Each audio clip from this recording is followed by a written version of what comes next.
You're very welcome to episode 76 of The Shortlist. My name is Johnny Campbell. I'm your host for the next 45 minutes. I'm also the CEO and co-founder of Social Talent.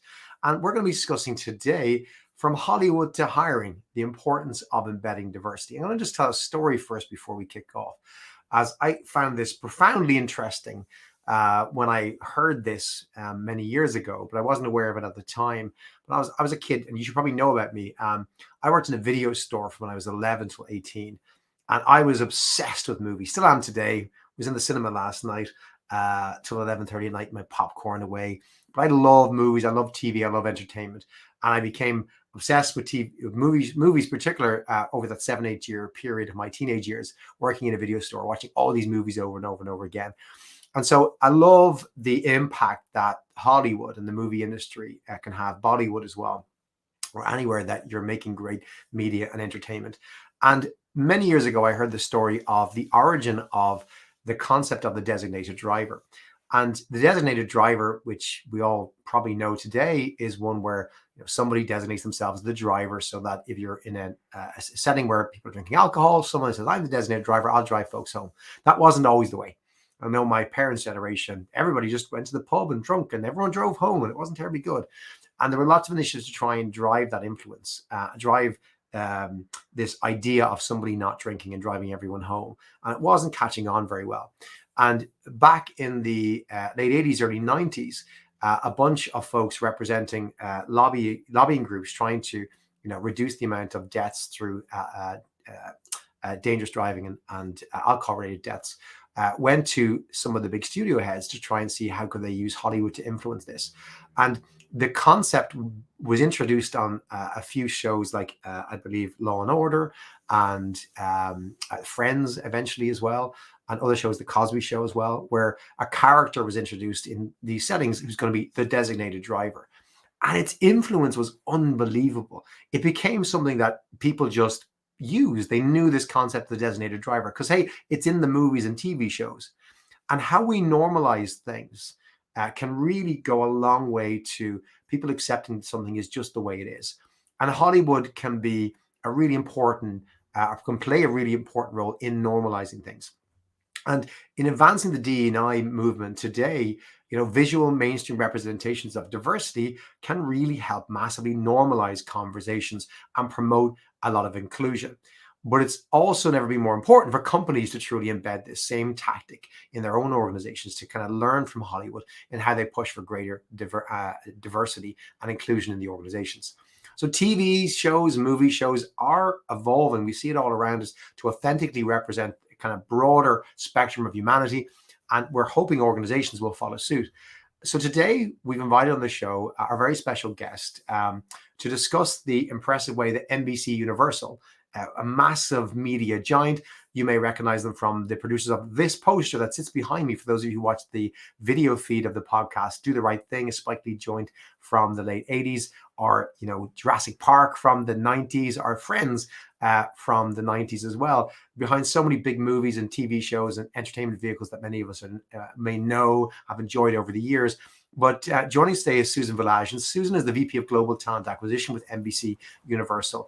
And she's going to be chatting with us about NBCUniversal's Meet the Moment initiative. And we'll get to this later in the show, which is a kind of series of internal sessions that promotes education on various topics like implicit bias, social identity, belonging, creating access, and also how important L&D has been for people managers and hiring teams in the company to help consistently further the diversity and inclusion cause. Suzan, you're very welcome to the show. It's wonderful to have you. I wonder if you wouldn't mind giving us a bit of introduction to you. Where are you joining us in the world today?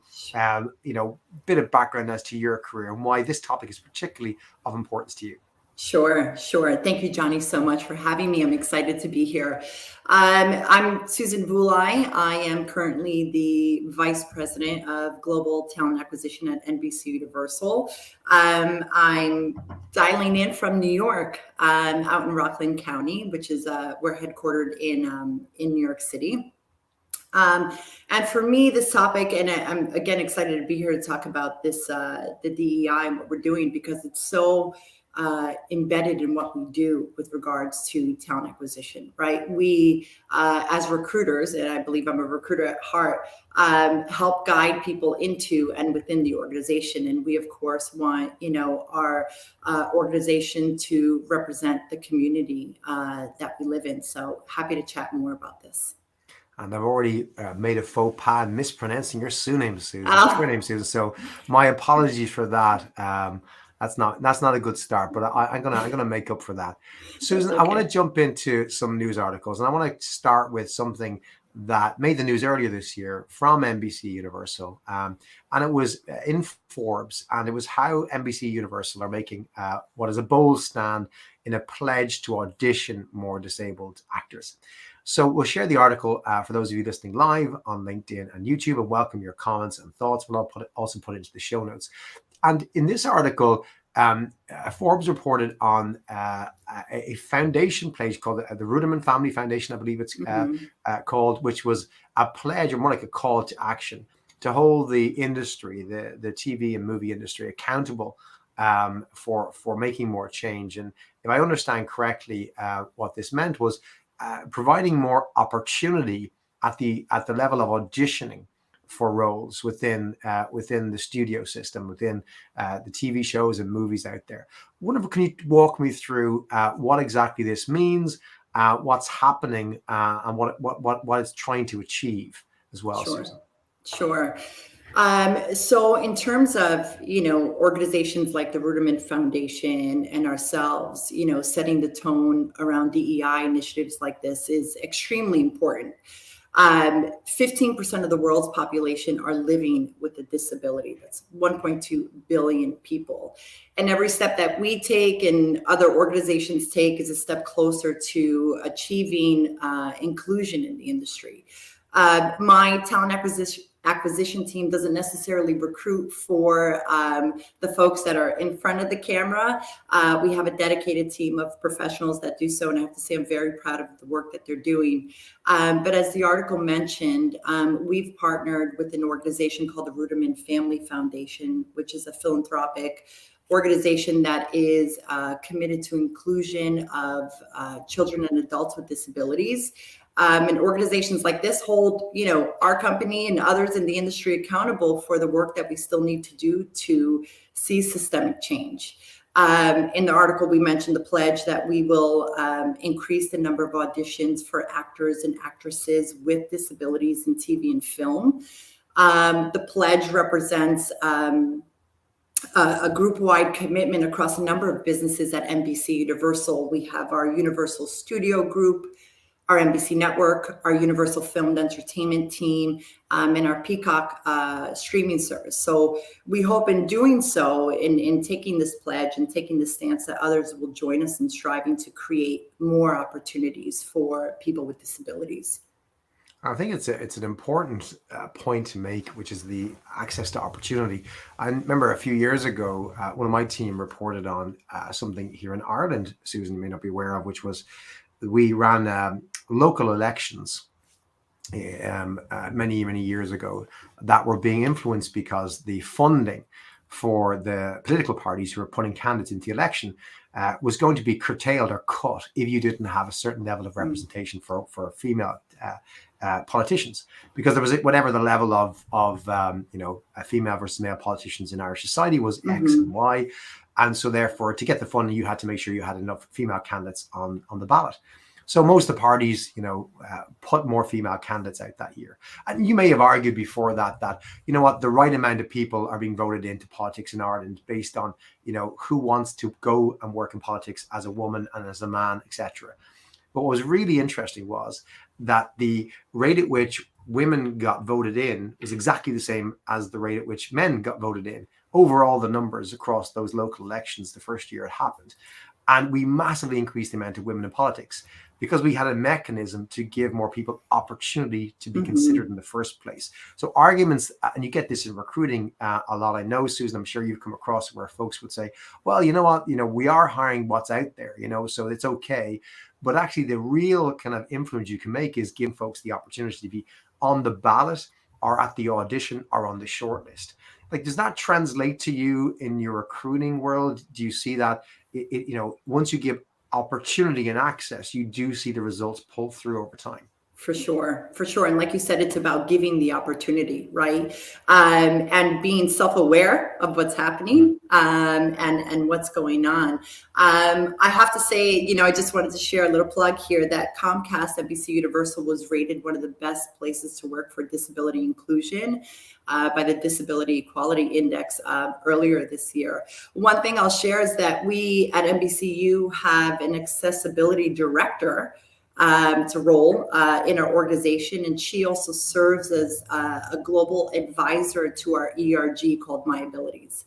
And her role is basically to help create a more accessible environment, right, at NBCUniversal across all of our businesses, to educate our product organizations around digital accessibility. So like some examples are like the Olympics website, our career website, our application process, some of our mobile applications, is just making sure that we're taking into account that this is fully accessible, right, to all.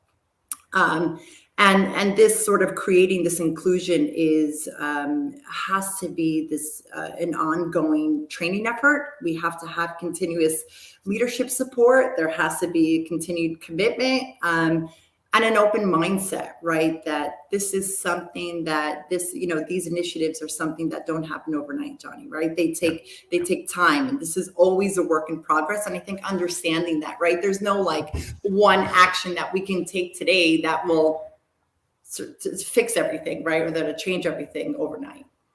Yeah, I think it's important. And it's also, I know we've been talking about disabilities for the last few minutes, and we could focus on that a little bit as well. We also recognize the range of elements by which people are discriminated out there in the employment market. We've got a listener live at the moment, David Brennigan in Boston, just commenting on how, from his perspective, discrimination is at an all-time high against gay, he's described gay men like him in the Boston area, desperately struggling to find a job, and also his age, so ageism, and potentially his sexuality, coming into play. Really sorry to hear that, David. It is something that we're seeing out there. We addressed it a couple of weeks ago on the show around issues around gender. There's issues around age. There's issues around disabilities. So many different pockets and cohorts that are struggling. So keen to kind of understand from your perspective, Susan, when you look at what's working well and the efforts being made to be more positive. I noticed recently that when you talk about what the impact of something is, I saw that the NBC is starting to produce, and Peacock produce more shows that are proving that the access is being given there. And I noticed there was a new show commissioned. I think it came out this fall in the US that features a young actor who has a disability herself as the lead actress. Unusual still, unfortunately, today, despite the fact that more than 20% of folks out there have a disability of some type. But what can you talk me through the show for those of us listening in Europe who maybe might not be familiar with the show, what the show is, and what it's striving to do? Sure. So, like you mentioned, the show, La Brea has a main actress who is an amputee. And like I said earlier, increasing the auditions for actors and actresses that are disabled is a pledge that we're taking, right? I think historically, organizations have hired actors who have sort of altered their role to sort of fit in versus authentically representing, the role. In addition to La Brea, there were a couple of others that I can mention. This Is Us, New Amsterdam, Ordinary Joe, La Brea, and then Peacock's Born for Business.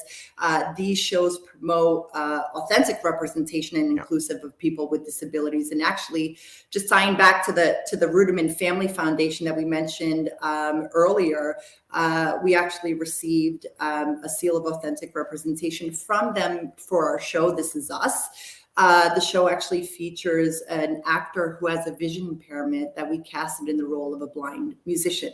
So again, tying that real representation into our shows. Yeah, I one of the articles I mentioned, what I've noticed myself watching TV shows and movies in the last few years is that more and more you have folks cast not because of their disability or their gender or their race.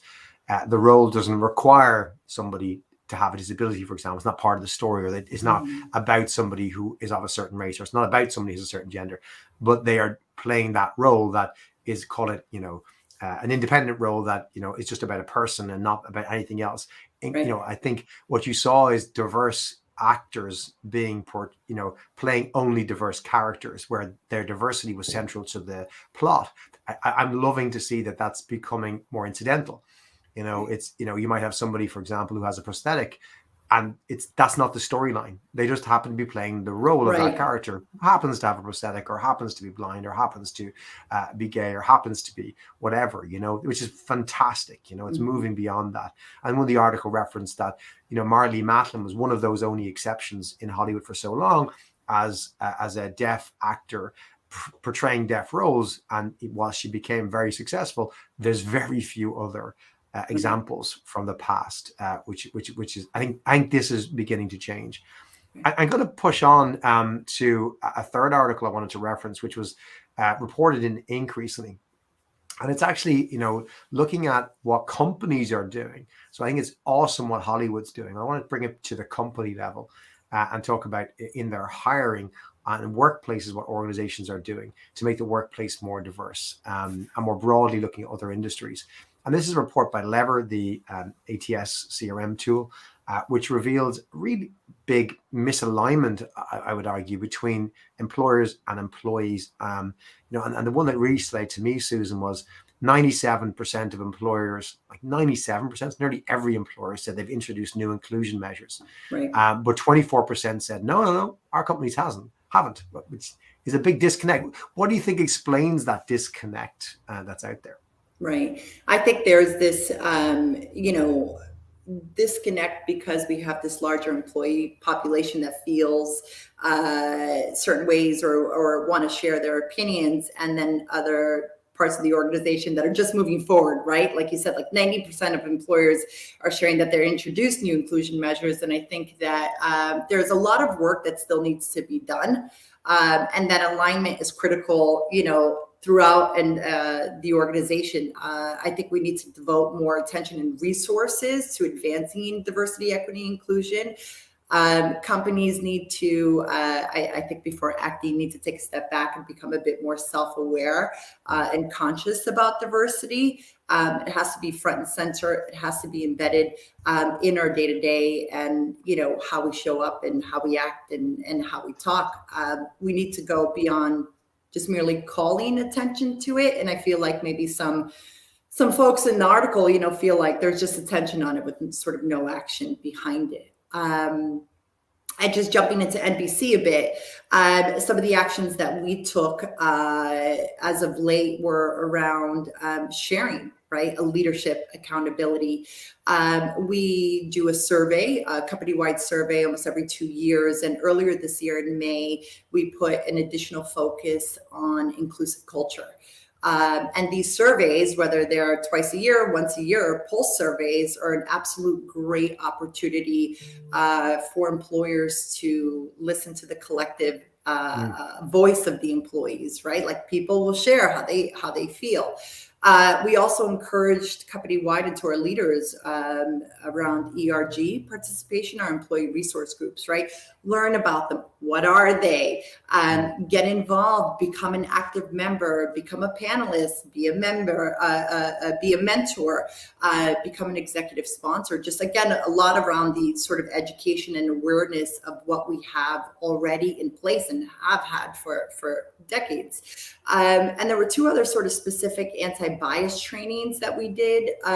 One was specifically for the hiring process, and around, identifying the bias, learning what it is, because quite often we have these biases and we actually don't even know that it's there, right? And then the other was the anti-bias training for performance management training.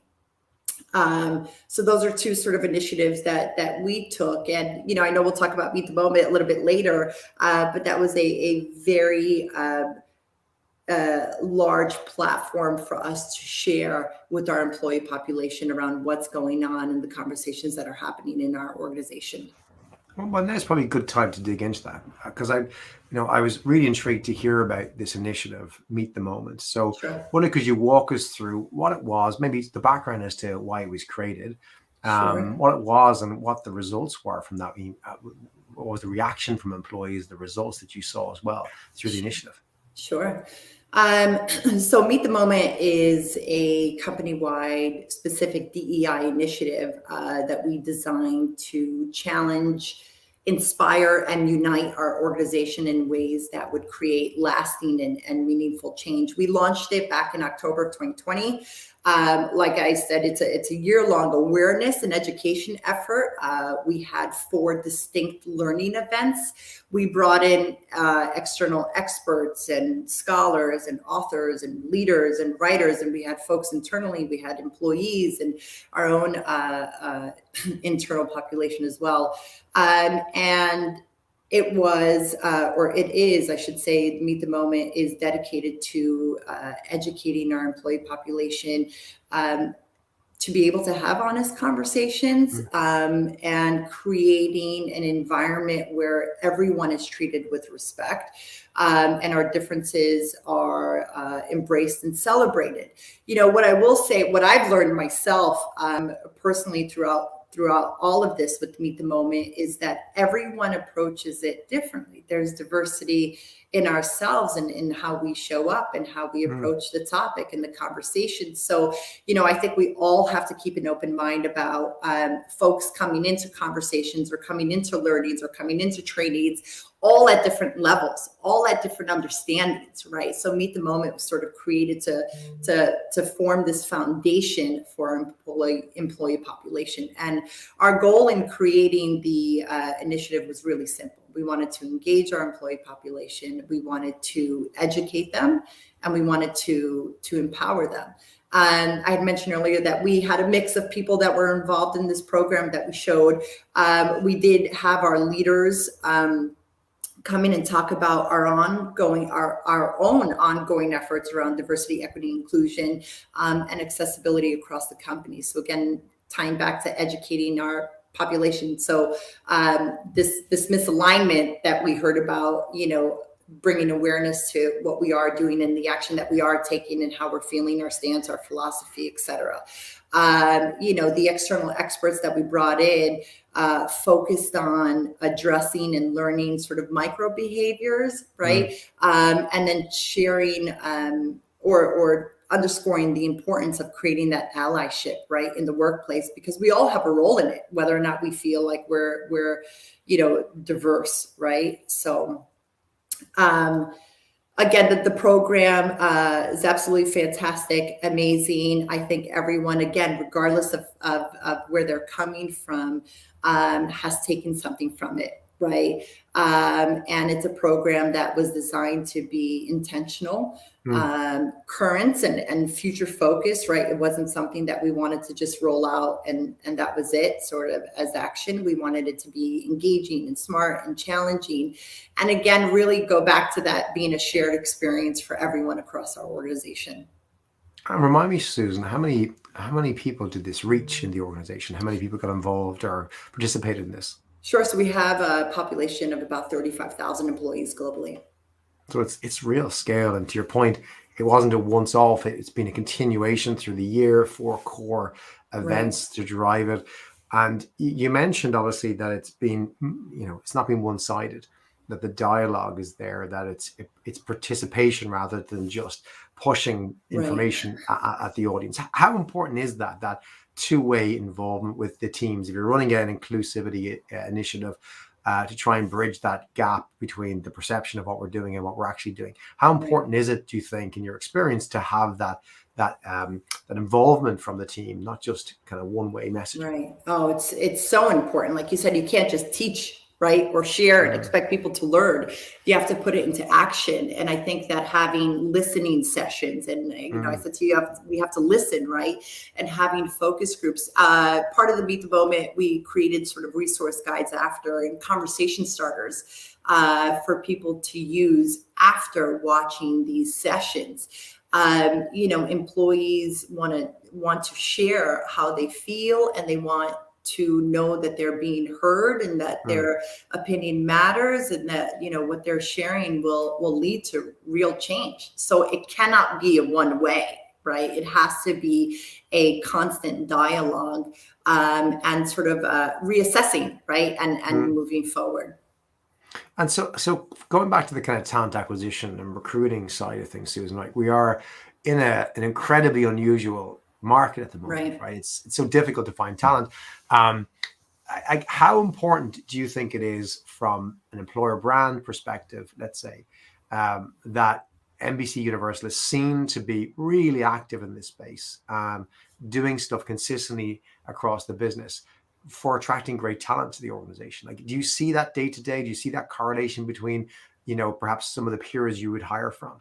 Sure. Candidates are asking, right? And I don't think that, you know, I've been in recruiting for about 17 years, and I, you know, now more than ever, we have candidates asking about what we're doing in the space and how we feel about this and some of the initiatives that we're taking. So we're certainly hearing it a lot more.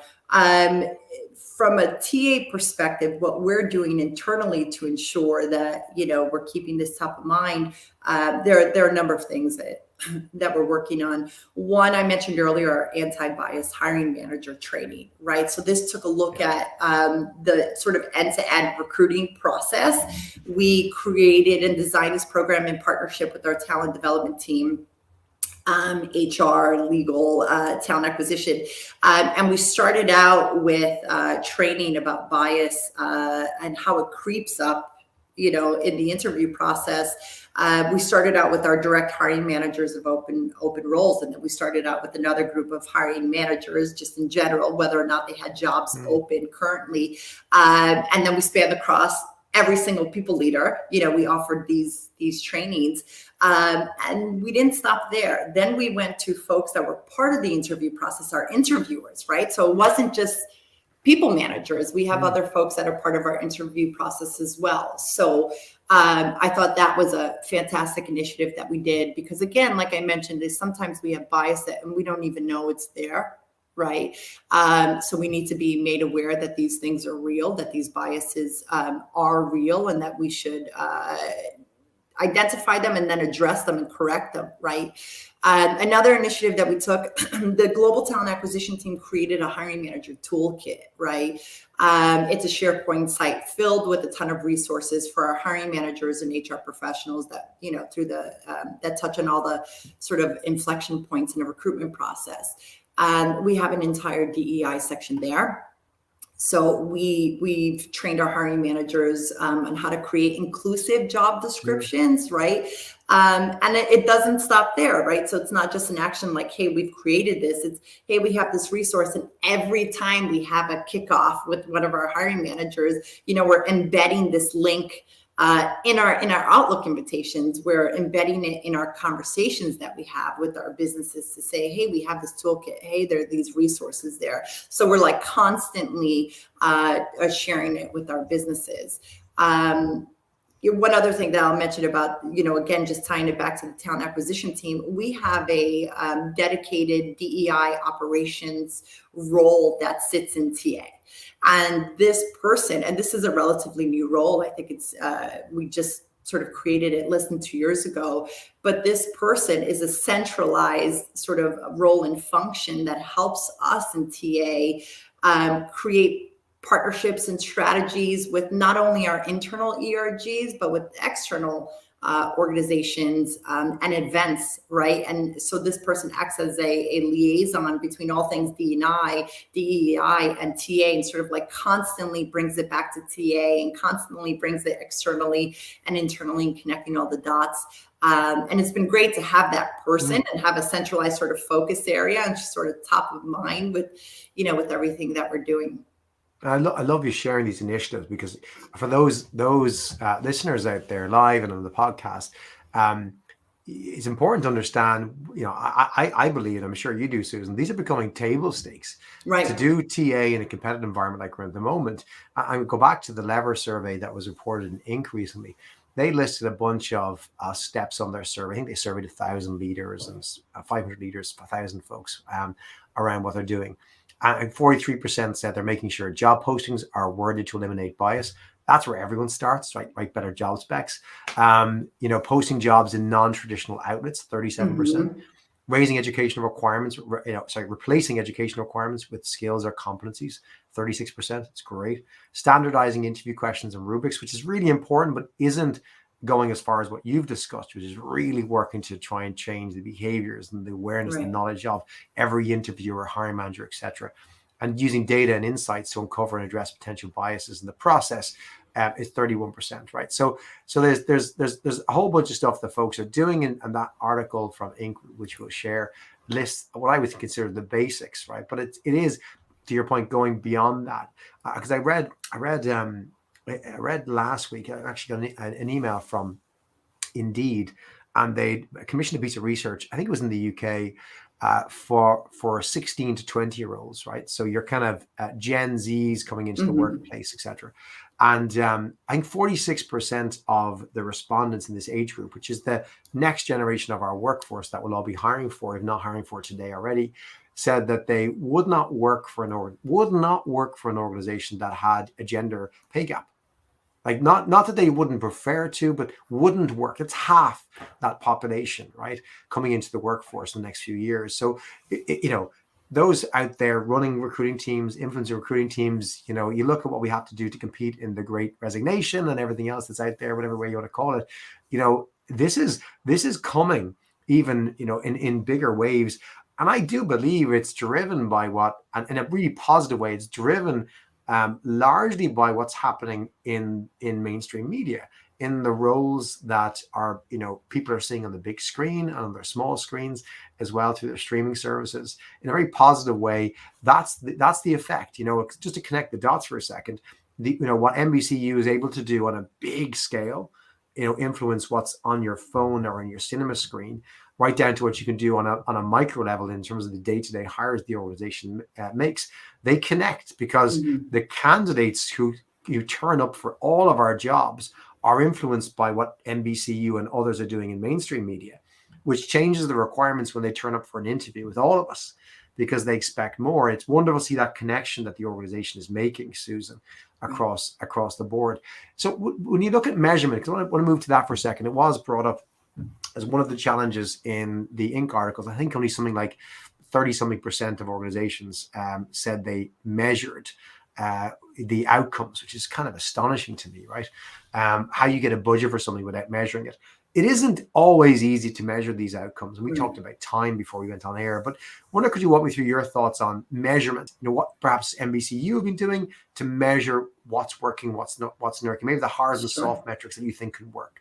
Sure. Like you said, they're hard and soft metrics, right? They're things that we can easily measure.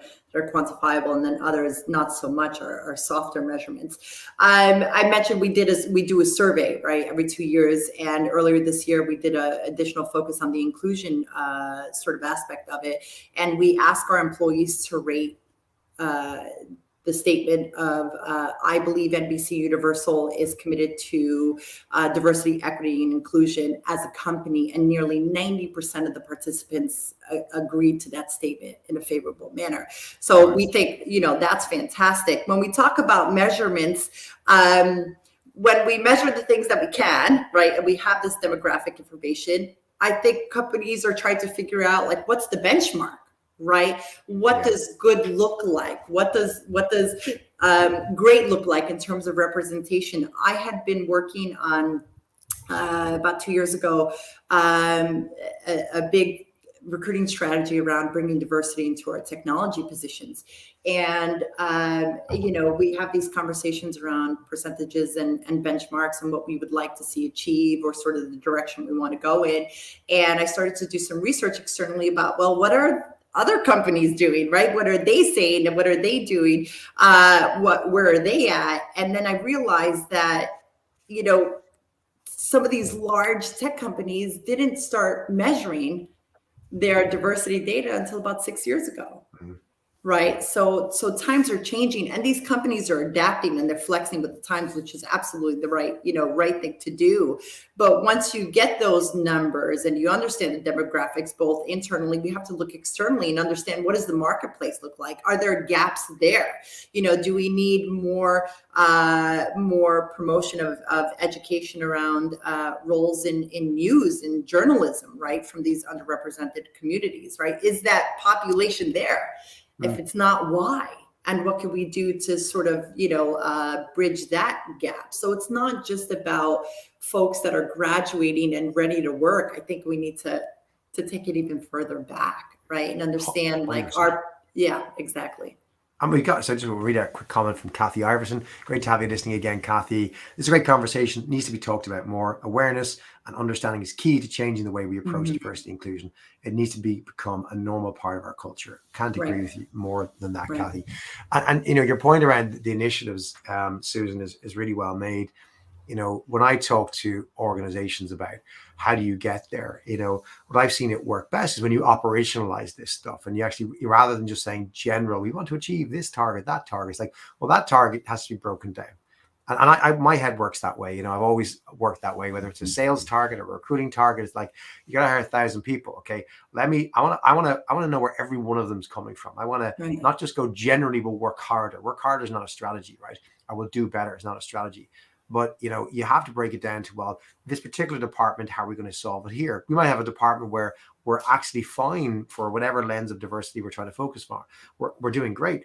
Pardon me. And then you might ask yourself, well, can we retrain some of those folks if they're interested to move over in this department that pays more money?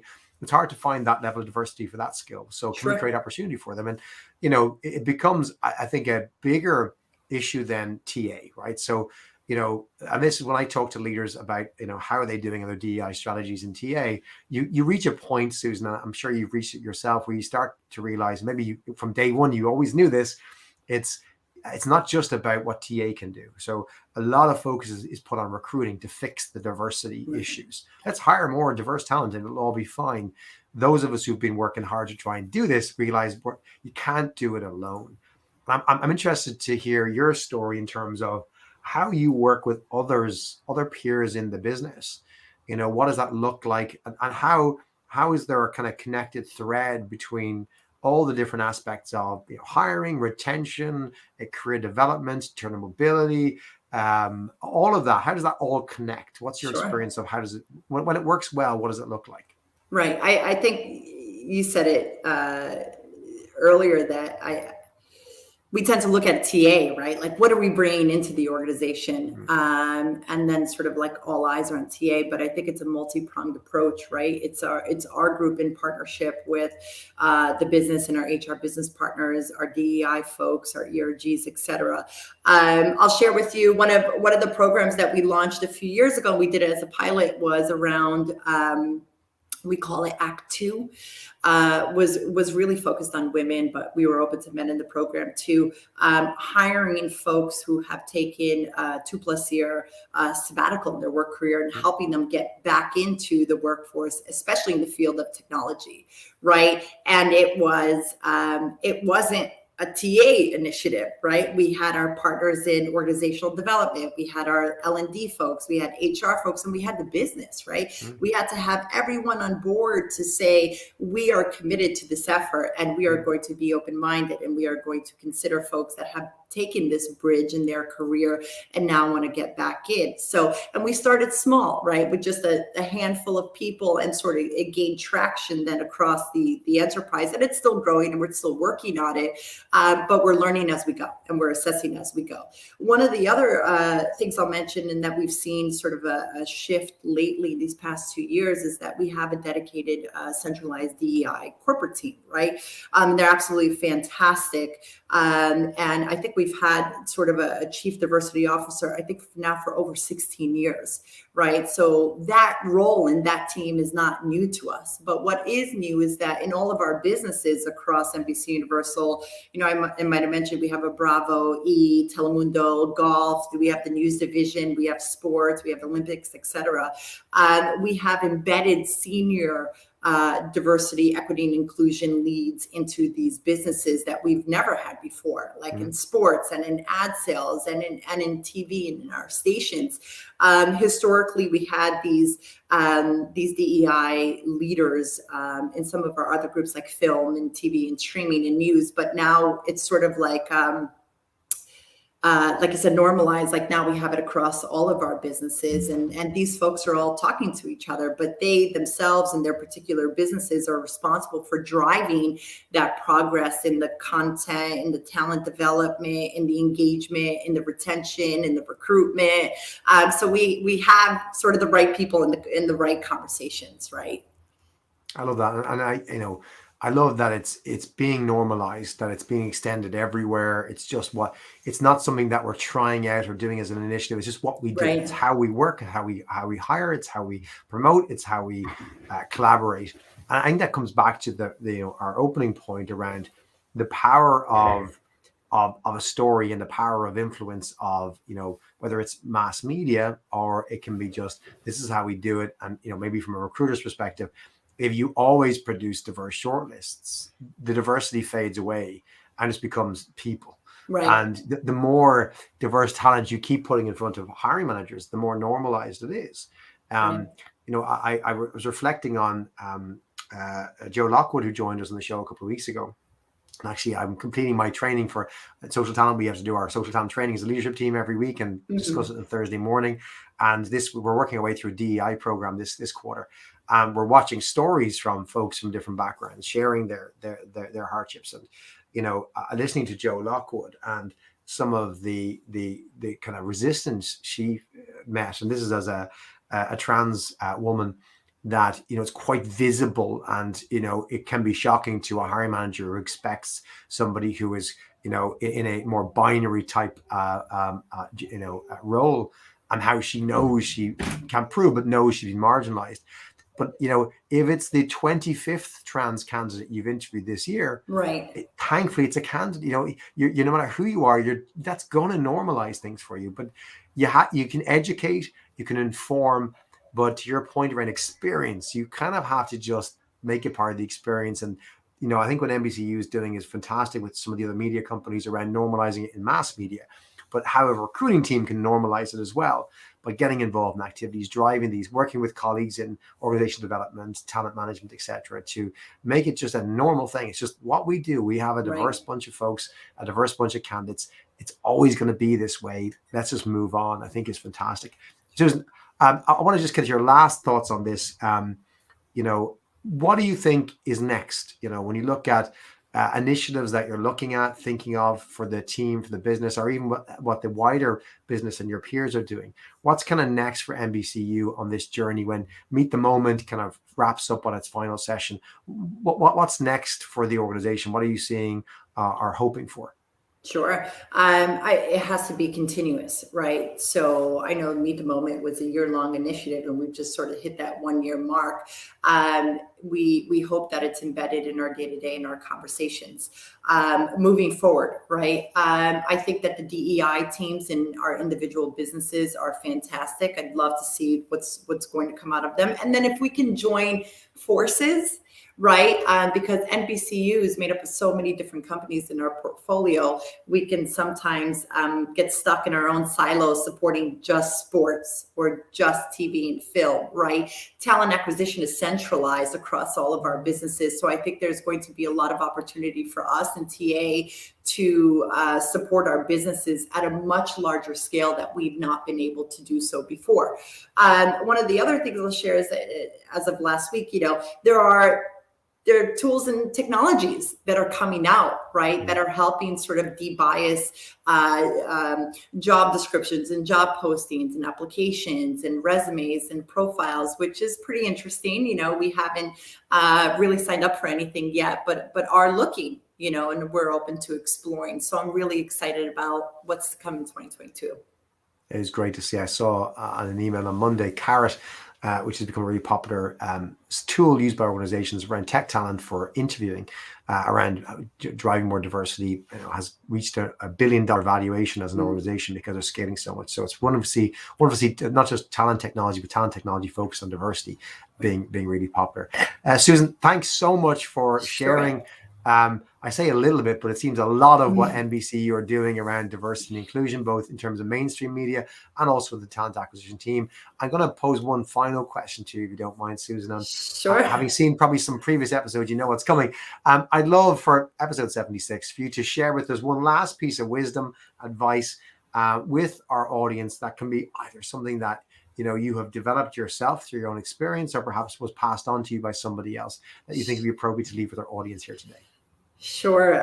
That's a good question. I feel like I have so much to share and so much advice to give. I have never seen a market like this, right? That we're in today, in this hyper competitive market. And in TA, I'm sure, all TA professionals are feeling this across the globe, is this pressure to produce and to move faster.